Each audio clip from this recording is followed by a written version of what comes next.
नमस्कार।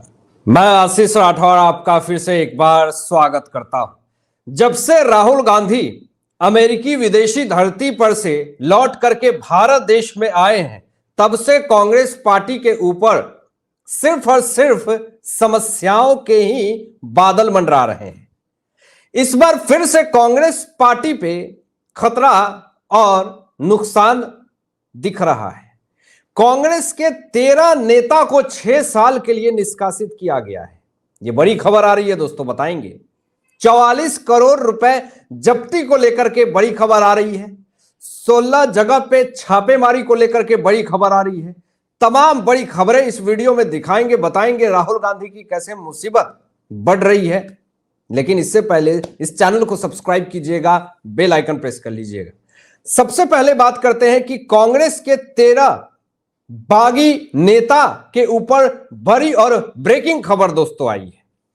और खबर क्या है जरा देखिए। हरियाणा से खबर आई है दोस्तों। हरियाणा विधानसभा चुनाव होने वाले हैं 5 अक्टूबर से, और कांग्रेस के 13 बागी नेताओं पर एक्शन हुआ है दोस्तों।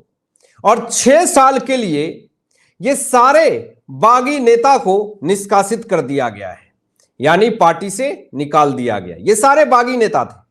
अब आपको क्या लगता है कि ये जो कांग्रेस के 13 नेता जो बागी हुए हैं, जिसको 6 साल के लिए कांग्रेस पार्टी ने निष्कासित कर दिया, एक तरह से आप समझ लीजिए निलंबित ही कर दीजिए, तो क्या आपको लगता है कि ये 13 बागी फिर से कांग्रेस पार्टी ज्वाइन करेंगे? बिल्कुल नहीं। एक तरह से आप समझ लीजिए इस 13 बागी नेताओं ने कांग्रेस पार्टी को पूरी तरीके से छोड़ दिया है। तो ये बड़ी और ब्रेकिंग खबर आ रही है। कांग्रेस पार्टी के लिए एक बहुत बड़ी मुसीबत के संकेत दिख रहे हैं। दूसरी बड़ी खबर दोस्तों, 44 करोड़ रुपए जब्ती को लेकर के बड़ी और ब्रेकिंग खबर आ रही है। इन्फोर्समेंट डायरेक्टरेट ने बहुत ही तगड़ा एक्शन दिखा दिया है। और मैं ये बात क्यों कह रहा हूं कि जहां पे कांग्रेस शासित राज्य है, वहां के मुख्यमंत्रियों ने क्या अपील जारी करी है कि अगर कोई भी एजेंसियां सेंट्रल गवर्नमेंट की, सीबीआई या ईडी, बिना स्टेट गवर्नमेंट के इजाजत से वो छापेमारी नहीं कर सके। लेकिन ऐसा ये क्यों कर रहे हैं, इसके पीछे का भी लॉजिक आपको समझ में आ जाएगा। लेकिन पहले खबर देखिए दोस्तों कि कर्नाटक में बिना परमिशन जांच नहीं कर सकेगी सीबीआई। अब यहां पे एमयूडीए स्कैम पर हंगामे के बीच स्टेट गवर्नमेंट का यह बड़ा फैसला है दोस्तों। सरकार ने सीबीआई को बिना परमिशन जांच करने की अनुमति देने वाली अपनी पिछली अधिसूचना को वापस ले लिया है। यह भी बड़ी खबर है।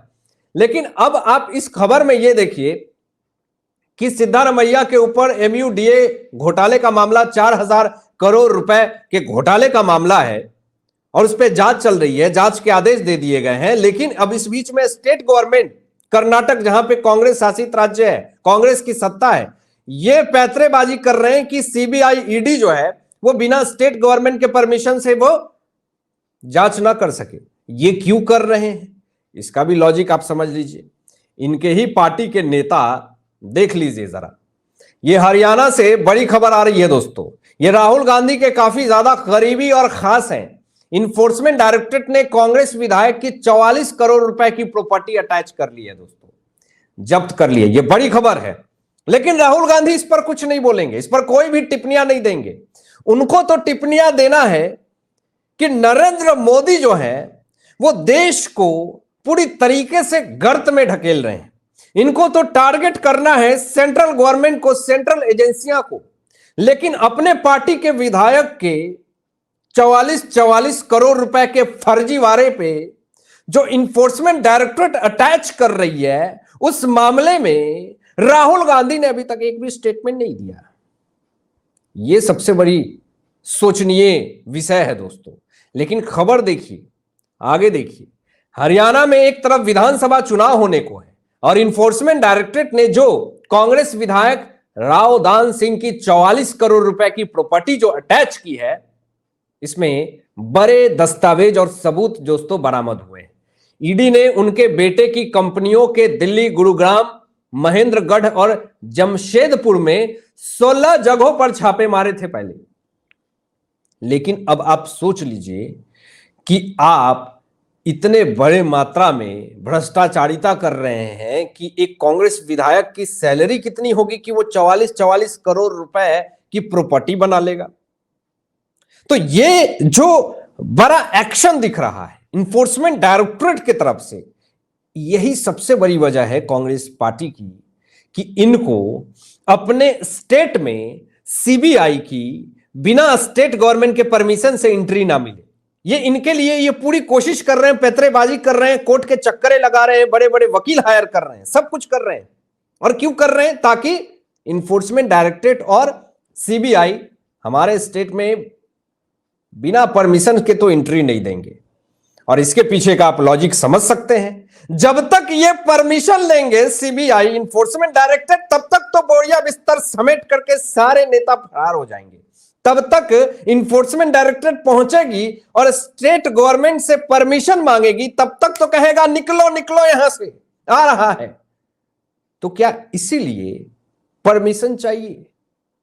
तो ये पूरा मामला जो सामने आ रहा है ये बड़ा सोचनीय है। अब देखिए, बड़ी और ब्रेकिंग खबर मैं आपको दिखा रहा हूं। ईडी ने दोस्तों दावा किया है कि जो कांग्रेस विधायक की जो फर्जीवाड़ा जो हुई है, जिसमें 44 करोड़ रुपए की प्रॉपर्टी अटैच की गई है, इन कंपनियों ने अपने खातों और बुक में हेराफेरी की है।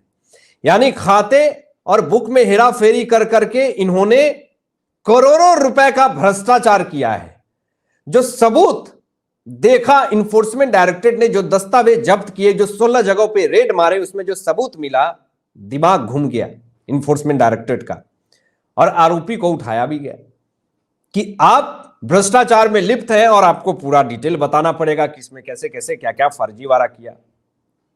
लेकिन राहुल गांधी का स्टेटमेंट जरा देखिए कि राहुल गांधी आरोप लगा रहे हैं कि बीजेपी नौकरियां खत्म कर रही है, लेकिन आप धीरज साहू के बारे में बात नहीं करेंगे, कांग्रेस के सांसद जिसके घर से 350 करोड़ रुपए कैश जब्त हुए।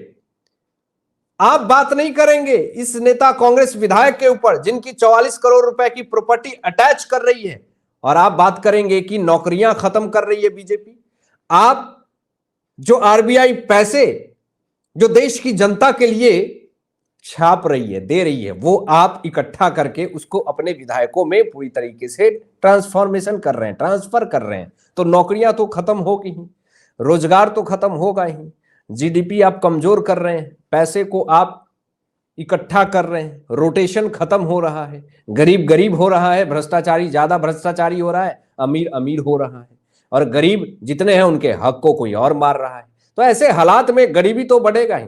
और आरोप राहुल गांधी का यह लगाना कि बीजेपी नौकरियां खत्म कर रही है, तो सवाल मेरा यह है कि कांग्रेस की पार्टी है, सत्ता है, चले जाइए कर्नाटक में, कितने लाख लोगों को नौकरी दिया। आप जब सत्ता में थे तो कितने लाख लोगों को नौकरियां दिया, और आज आप आरोप लगा रहे हैं, लेकिन आपने खुद को तो प्रूफ नहीं किया कि जब आपकी सत्ता थी तो आपने इतने लोगों को नौकरियां दी। कोई एक डेटा आप दिखा दें। बड़ी और ब्रेकिंग खबर दोस्तों ये भी आ रही है कि कांग्रेस से बीजेपी में जो पार्षद आए उसका सिद्धिकरण हुआ है दोस्तों। गंगाजल छीटा गया है उनके ऊपर, गौमूत्र से छीटा गया है। ये बड़ी खबर और ब्रेकिंग खबर मैं आपको बता रहा हूं। विधायक बाल मुकुंद आचार्य ने पार्षदों पर गंगाजल छिड़का है दोस्तों, और कहा है कि गंगाजल से शुद्धि करके अशुद्धि को निकाला गया। यानी बाल मुकुंद आचार्य ने ये साबित कर दिया कि जो भी कांग्रेस पार्टी से बीजेपी में आते हैं वो अशुद्ध होते हैं। उनके ऊपर गौमूत्र और गंगाजल से छिड़काव करके पहले उनको शुद्ध किया जाएगा, फिर उसके बाद बीजेपी में उनको शामिल किया जाएगा। तो इससे कांग्रेस पार्टी ये बात पर्सनली ले चुकी है और इस पे पूरा विवाद खड़ा कर रही है कि आखिर बाल मुकुंद आचार्य ने ऐसा स्टेटमेंट क्यों दिया, इस पे प्रेस कॉन्फ्रेंस किया जाए। तो ऐसे तमाम कंट्रोवर्सी क्रिएट हो रहे हैं। हालांकि इन तमाम चीजों पे आपकी क्या सोच है, आपकी क्या राय है, अपनी विचार व्यक्त कीजिएगा। और ऐसे ही लेटेस्ट अपडेट पाने के लिए इस चैनल को सब्सक्राइब करके बेल आइकन प्रेस कर लीजिएगा और अपने दोस्तों में शेयर कीजिएगा। Thanks for watching my video. जय हिंद, सत्यमेव जयते।